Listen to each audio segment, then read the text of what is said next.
জয়রামবাটির মাতৃমন্দিরে মহা ধুমধাম করে সরস্বতী পূজার আয়োজন করা হয়েছে। চারিদিকে স্তোত্র পাঠ হচ্ছে, সুগন্ধি ধূপের ধোঁয়া চারিদিকে ছড়িয়ে আছে। ভক্তজন করজোড়ে দেবী প্রতিমার দিকে তাকিয়ে আছেন। একদিকে মৃন্ময়ী মা সরস্বতী পূজিতা হচ্ছেন আসনে, আর আরেক দিকে বিরাজ করছেন জগজ্জননী শ্রী শ্রী সারদা মা গর্ভমন্দিরে। ভক্ত একবার সরস্বতী প্রতিমার দিকে তাকিয়ে আছেন, আবার শ্রী শ্রী মাকে দেখছেন। হঠাৎ মনের কোণে ভেসে এলো অবতার বরিষ্ঠ ভগবান শ্রী রামকৃষ্ণ দেবের একটি বাণী, ও সারদা সরস্বতী জ্ঞান দিতে এসেছে, পাছে লোকের অকল্যাণ হয়, তাই জন্য এবার রূপটাকে ঢেকে এসেছে। ও চরণ দুখানি মা সরস্বতীর চরণ। এ কথা তিনি বলছেন তার জীবন সঙ্গিনী সারদার সম্বন্ধে। এটা কি শুধু ভাবের কথা? না, এর মধ্যে একটা গূঢ় রহস্য নিহিত আছে। আমরা মাতৃ অনুধ্যানে ব্রতী হয়েছি সরস্বতী মা দশমহাবিদ্যার নবম বিদ্যা মাতঙ্গী। তিনি নীলা সরস্বতী, চতুর্ভুজা। তার দুই হস্তে অক্ষমালা এবং বেদ, এবং অপর দুটি হস্তে তিনি বীণাবাদনরতা। দশমহাবিদ্যার প্রথম বিদ্যা হচ্ছেন কালী, তারা। এইভাবে নবম বিদ্যা হচ্ছেন মাতঙ্গী, এবং দশম বিদ্যা হচ্ছেন কমলা বা লক্ষ্মী। সুতরাং মহাশক্তি মহামায়ার মধ্যেই 10টি বিদ্যা বিদ্যমান। আদ্যাশক্তি মহামায়া তিনি লীলা করে চলেছেন ভগবান শ্রী রামকৃষ্ণ দেবের লীলাসঙ্গিনী হিসাবে। শ্রীশ্রীমা কখনোই কোনো ঠাকুরের মতো কোনো সভা সমিতিতে যাননি, কোনো সাধু মহাত্মাদের পাশে বসে পাঠ শোনেননি, এবং নিজেকে সম্পূর্ণ অবগুণ্ঠিতা রেখে সংসার করেছেন। কিন্তু তার মধ্যে যে ঐশ্বর্যের পূর্ণ প্রকাশ হয়েছে, তার মধ্যে যে বেদ এবং বেদান্তের বাণী উচ্চারিত হয়েছে তার শ্রীবদন থেকে, তার গূঢ় রহস্য কিন্তু বর্তমান। ভগবান শ্রী রামকৃষ্ণ দেব একবার তাকে নিয়ে নৌকা যোগে জয়রামবাটি যাচ্ছেন। আমরা সকলেই জানি যে ঠাকুর রামকৃষ্ণ দেব খুব সুকণ্ঠের অধিকারী ছিলেন। সেই যাত্রায় তাদের স্বামী স্ত্রীর সঙ্গে সঙ্গিনী হয়েছেন কথামৃতকার শ্রীমর স্ত্রী নিস্তারিণী দেবী। গঙ্গায় জোয়ার, মাঝি তার নৌকাটাকে এগিয়ে নিয়ে যাচ্ছেন। ভগবান শ্রী রামকৃষ্ণ দেব শ্রীশ্রীমাকে বললেন, আমি গাইছি, তুমিও আমার সঙ্গে গলা মেলাও। নিস্তারিণী দেবী অবাক হয়ে গেলেন এবং তিনি আজ বুঝতে পারলেন যে ঠাকুরের থেকে শ্রীশ্রীমার কণ্ঠ কিন্তু কোনো অংশে কম না। সুকণ্ঠের অধিকারিণী তিনি। তিনি কাকে দেখছেন?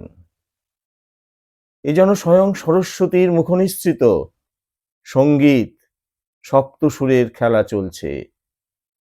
ঠাকুর খুব খুশি মায়ের গান শুনে।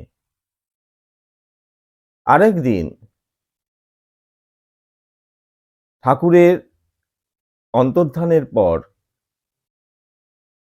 জয়রামবাটিতে মা বসে আছেন এবং ঠাকুরের এই সঙ্গীত সম্বন্ধে আলোচনা চলছে। হঠাৎ মা বলে ফেললেন, আমাদের নরেনও কম নয়, নরেনের গলাটা একবারে পঞ্চমেতে বাঁধা।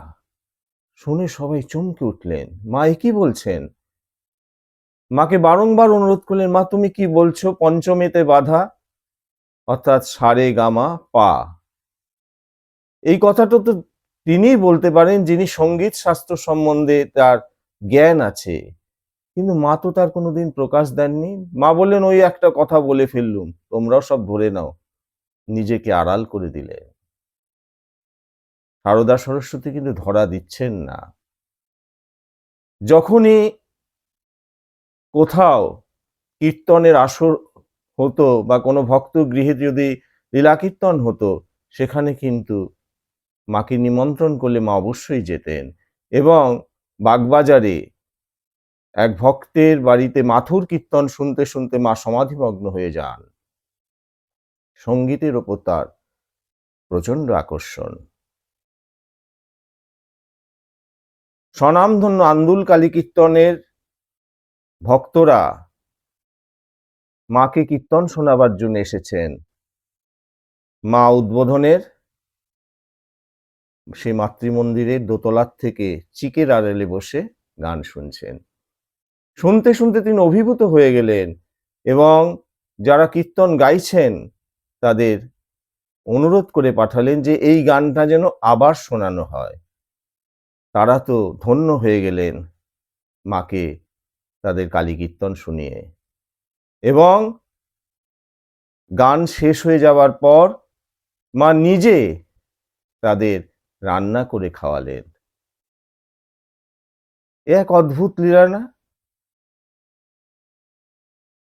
সংসারে সবকিছু কাজ করছেন, নিজেকে আড়াল করে রেখেছেন, কিন্তু তার মুখ দিয়ে শাস্ত্রের সে গূঢ় রহস্যের কথা অতি সহজ এবং সরলভাবে বেরিয়ে আসছে, যা শুনে ভক্তরা অবাক হয়ে যাচ্ছেন। পল্লী বাংলার এক গ্রাম্য নিরক্ষর মহিলাই বলা যাবে, যিনি শিক্ষার কোনো সুযোগ পাননি। স্বামীর কাছ থেকে তিনি যা লাভ করেছেন এবং তার নিজস্ব প্রজ্ঞা, নিজস্ব ঐশ্বরিক শক্তির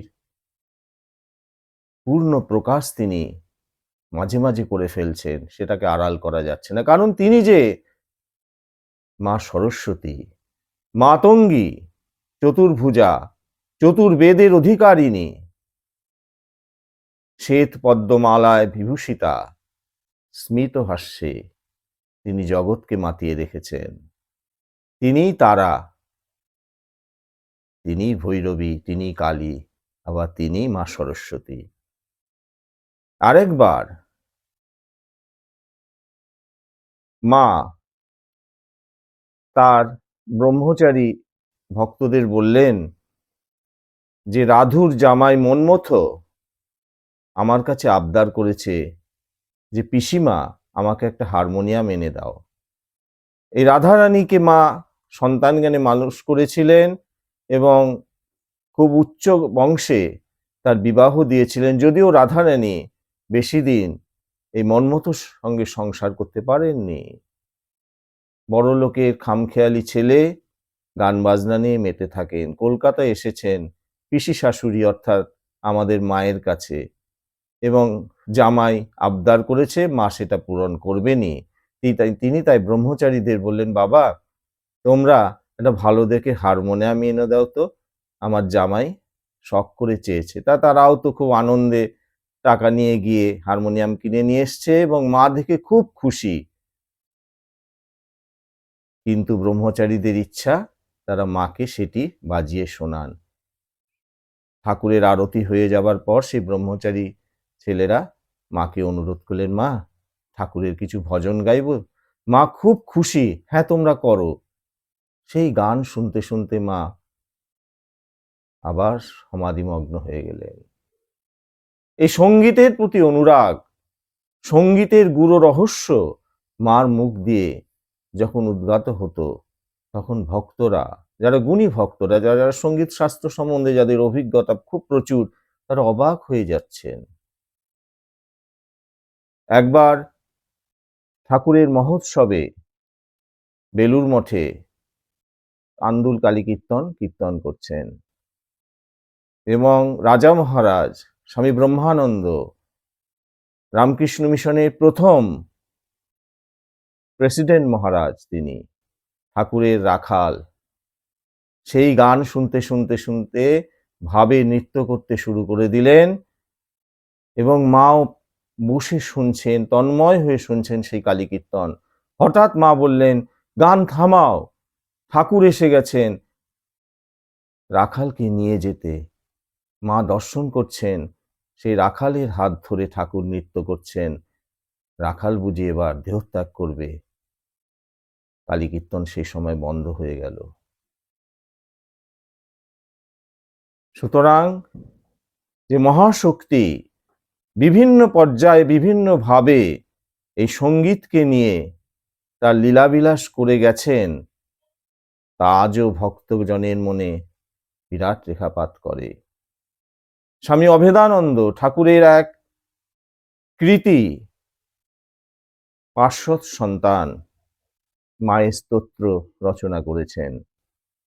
তিনি এসেছেন মার কাছে সেটি পরিবেশন করবার জন্য এবং খুব দ্বিধাগ্রস্ত। মা শুনলেন, বললেন, হ্যাঁ বাবা, তুমি কি লিখেছ শোনাও আমাকে। মায়ের যে বিখ্যাত